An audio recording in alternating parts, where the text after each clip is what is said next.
γεννής Πειριώτης.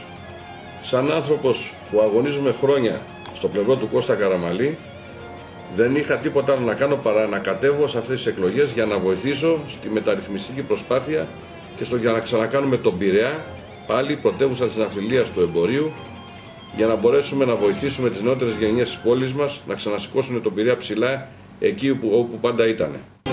Έλα μαζί μας για να πάμε την Ελλάδα μπροστά, για να πάμε τον Πειραιά μπροστά, για να πετύχουμε αυτό που όλοι επιδιώκουμε. Μια καλύτερη Ελλάδα, έναν καλύτερο Πειραιά, πιο ανθρώπινες συνθήκες, τους νέους μας ευχαριστημένους, την Ελλάδα με μέλλον.